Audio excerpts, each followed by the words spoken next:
Movie के starting में हम एक लेडी को देखते हैं जो कि काफी उदास है और उसकी आंखों में आंसू भी है। वो शहर अलास्का की रहने वाली है। अब हुआ कुछ यूं था कि कुछ दिन पहले 30 दिन के लिए सूरज गायब हो गया। यानी जब 30 दिन के लिए सूरज ना निकला तो वो 30 दिन भी 30 रातों में बदल गए। वो तो उन पर भारी थे ही, लेकिन इसके साथ साथ जो इंसिडेंट हुआ वो उस लड़की के दिमाग में हमेशा के लिए बैठ गया। ये लेडी मैरिड थी लेकिन अब एक विडो बन चुकी थी। वो इस तरह से कि इन दिनों में कुछ वेम्पायर्स का अलास्का पर अटैक हुआ। उन्होंने यहाँ के रहने वालों को मार दिया, बहुत ज्यादा तबाही की, और इस सब में इस लेडी का हस्बैंड भी मारा गया। तो अब ये लेडी चाहती है कि वो अपने हस्बैंड की मौत का बदला ले और अब वो वेम्पायर्स को ढूंढ ढूंढ कर उन्हें मारेगी। वो ये भी जानती है कि इस समय उसकी अपनी जान भी खतरे में है, लेकिन वो पीछे नहीं हटने वाली। अब इस सब के लिए वो लॉस एंजलिस जाती है ताकि लोगों को बता सके कि वेम्पायर्स वाकई में एग्जिस्ट करते हैं। वो वहाँ पर एक पब्लिक मीटिंग है जिसमें वो सबसे बात करने लग जाती है और बताती है कि आप सब समझते हैं कि आपके आसपास बैठने वाला हर शख्स इंसान है, जबकि ये हमें भी नहीं पता कि कौन इंसान है और कौन वेम्पायर। वहाँ सारे लोग उसकी बात सुनकर हंसने लग जाते हैं और कहते हैं देखो इसके दिमाग को क्या हो गया, हम वेम्पायर। पर वो लेडी आगे से कहती है मैं जानती हूँ तुम सबको ये काफी फनी लग रहा होगा, पर हमारे दरमियान अभी भी वेम्पायर्स बैठे हैं। इसी के साथ वो पब्लिक पर बहुत तेज अल्ट्रावायलेट रेस फेंक देती है, जिसके बाद वेम्पायर सामने आ जाते हैं क्योंकि उनकी स्किन उस एक्सपोजर से जलने लगती है। अब इस लेडी की ये हरकत देख के बाकी सारे लोग भी घबरा जाते हैं और वहाँ से भागने लगते हैं। अब जैसे ही ये दरवाजा खोल के बाहर निकलती है तो पुलिस इसे अरेस्ट कर लेती है और वहाँ एक एजेंट इसे एक रूम में ले जाकर ब्लैकमेल करने लगता है कि अगर तुमने ये सब ना छोड़ा तो तुम्हें हमेशा के लिए कैद कर लिया जाएगा और इससे तुम्हारी जान को भी खतरा है, तो बेहतर होगा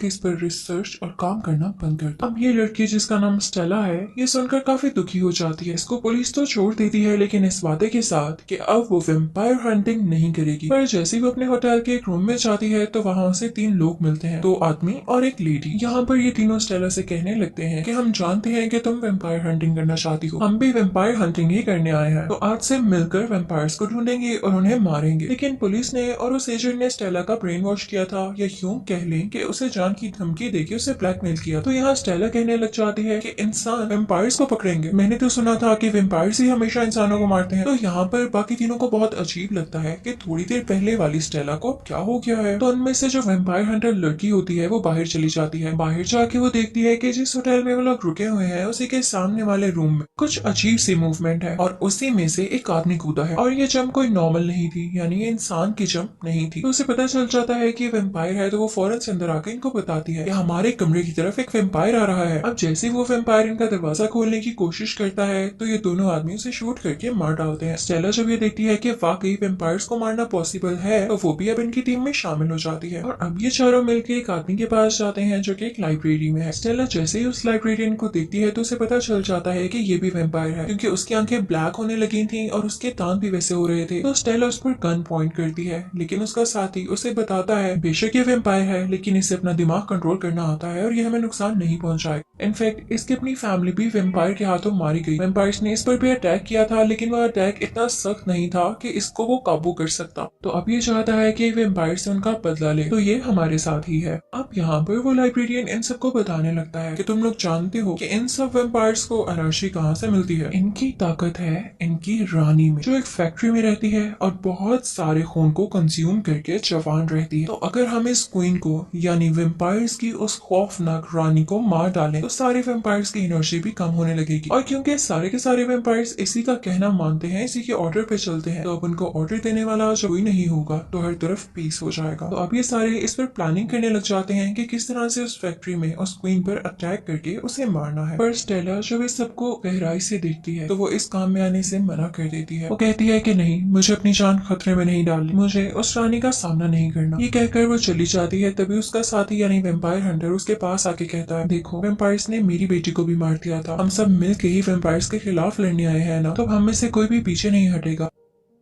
अब स्टेला दोबारा से उनके साथ आने पे राजी हो जाती है, यानी मान जाती है। अब उधर हम उसी एजेंट को देखते हैं जो कि है तो इंसान लेकिन वेम्पायर्स की बातें इधर उधर करता है, यानी वेम्पायर्स के साथ है, उनका जासूस है। तो अब की बार भी वो वेम्पायर को जाके बताता है कि मैंने स्टेला को वार्निंग दी थी और अब तक तो वो ये शहर छोड़ के जा चुकी हूँ। पर क्वीन आके से कहती है नहीं, मुझे अभी भी उसकी खुशबू आ रही है, वो अभी तक इसी शहर में है। अब वो एजेंट आके से घबरा जाता है क्योंकि वो तो इंसान था और वो सुन के नहीं बता सकता था कि वाकई स्टेला जा चुकी है या इधर ही है। उसे नहीं पता था कि वो अपना माइंड चेंज कर चुकी है। बेचारा एजेंट, यहाँ पे उसे काफी जोर का मारा जाता है कि तुमने वेम्पायर्स के साथ झूठ बोला। अब उधर वो चारों साथी यानी चारों वेम्पायर हंटर्स ये प्लान कर चुके होते हैं कि उन्होंने किस तरह से फैक्ट्री के अंदर जाना है, और अब वो टाइम भी आ जाता है जब वो फैक्ट्री में एंटर होते हैं। लेकिन तभी वेम्पायर्स को उनकी खुशबू आ जाती है और वो उन्हें आकर अटैक करने लगते हैं। स्टेला और बाकी लोग तो अपनी जान बचा लेते हैं, लेकिन उनका जो एक नेग्रो साथी होता है वो अपनी जान नहीं बचा पाता और वेम्पायर उसे काट लेता है। जल्द ही वो भी वेम्पायर में बदलने वाला था, लेकिन स्टेला और उसके साथी उसे कमरे में ले आते हैं और बाकी वेम्पायर से बचने की कोशिश करते हैं। अब यहाँ पे स्टेला और उसके साथी ये देख रहे होते हैं कि अगर वाकई इसे वेम्पायर्स ने काट लिया है तो ये जल्दी वेम्पायर में बदल जाएगा। वो वेम्पायर्स का काटा हुआ असर निकालने की कोशिश करते हैं, लेकिन ऐसा पॉसिबल नहीं हो पाता और उसको देख के लग रहा था कि जैसे जल्द ये वेम्पायर में बदलने वाला है।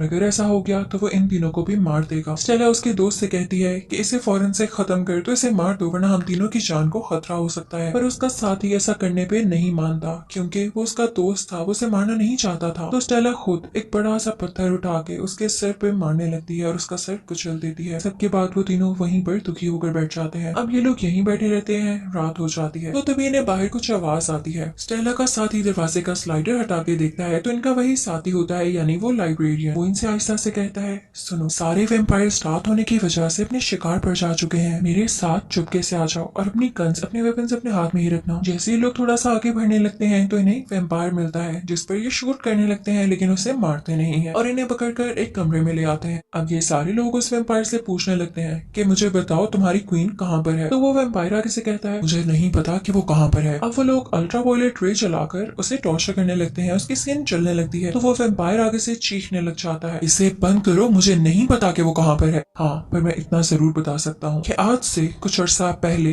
जैसा अटैक अलास्का पर हुआ था, वैसे ही अटैक की प्लानिंग हो रही है और तुम सब भी उसमें मारे जाओगे। अब यहाँ पर स्टेला और उसके साथियों को एक आइडिया आता है। वो सोचते हैं अगर हम इसे मारेंगे तो हमें नहीं पता चल सकेगा कि इनका दूसरा ठिकाना यानी दूसरा अड्डा कौन सा है। तो हम ऐसा करते हैं कि इसको छोड़ देते हैं और इसका पीछा करते हैं। अब वो वहां पर उस वेम्पायर को छोड़ देते हैं। वो वेम्पायर जख्मी होता है तो लंगड़ाता लंगड़ाता चलता जाता है और अपने उस टॉप तक जाता है जहाँ पे बाकी सारे वेम्पायर्स प्लानिंग कर रहे हैं। तो ये लोग भी उसका पीछा करने लग जाते हैं और उस जगह तक पहुंच जाते हैं जो कि वेम्पायर्स का सीक्रेट ठिकाना है। ये सारे लोग जैसे ही वहाँ अंदर जाते हैं तो देखते हैं कि एक कपल को बांधा गया है और वो लड़की अभी भी जिंदा है। पर इससे पहले कि स्टेला और उसके साथी इसको बचा सकते, वहाँ पे वेम्पायर्स आ जाते हैं और अब हल्की हल्की सुबह भी होने लगी। वेम्पायर्स आकर इन पर अटैक करके इन्हें मारने ही वाले होते हैं कि तभी स्टेला और उसके साथी उस जगह की छत पर फायरिंग स्टार्ट कर देते हैं, जिसकी वजह से छत टूट जाती है और सूरज की रोशनी अंदर आने लगती है। इसके बाद स्टेला एक बॉम्ब का यूज करते हुए वहाँ की दीवार को भी तोड़ देती है। इसके बाद सूरज की सारी रोशनी अंदर आने लगती है जो वेम्पायर्स को चिल्ला के रख देती है और वेम्पायर्स का नामो निशान मिट जाता है। अब यहाँ पर ये लोग उस लड़की को बचाकर अपने साथ ले आते हैं। अब उधर हम एजेंट को देखते हैं जो क्वीन से रिक्वेस्ट कर रहा होता है कि मैं अब काफी वीक हो गया हूँ और काफी बीमार भी हूँ, तो मैं जानता हूँ कि मैं मर जाऊंगा, तो प्लीज आप मुझे भी वेम्पायर बना दें। अब यहाँ क्वीन उसे अपना खून पिलाती है, जिसके बाद वो एजेंट भी वेम्पायर बन जाता है।